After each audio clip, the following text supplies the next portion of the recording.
right, welcome. This is the tutorial for setting up a brand new account.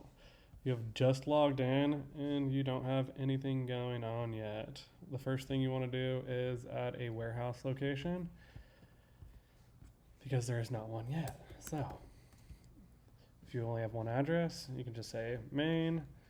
You can type in your address if you feel like it. It doesn't matter. And you save it.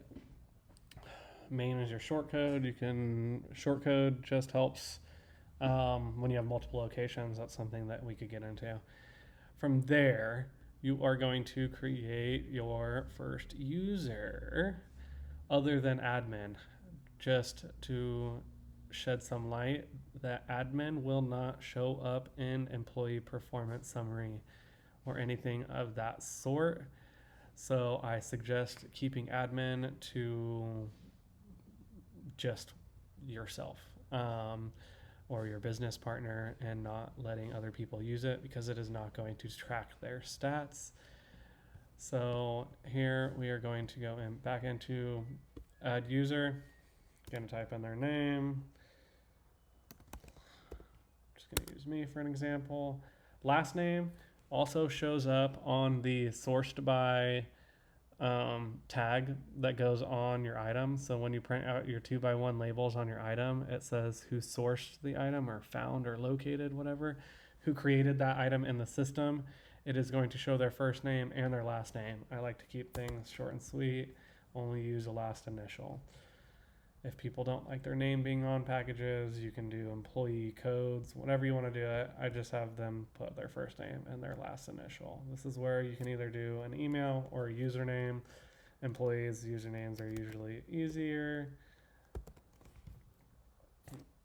Then you do not need to worry about a phone number. You can keep this as simple or as long as you want as well. And then just going to do a password.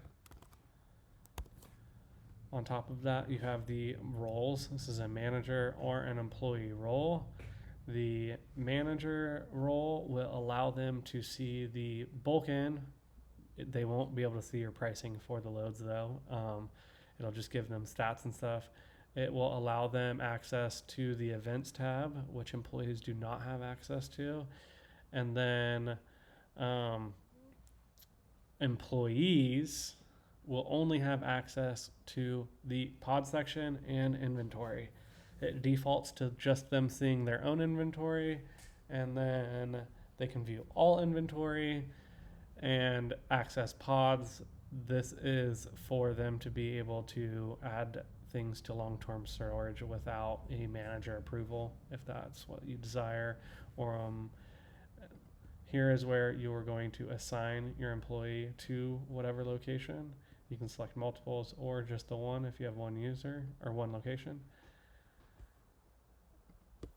Now you have your first employee that you've added. From there, you can start to add your bulk in and then start adding inventory that's associated with that bulk in. And from there, you will go and create your first event.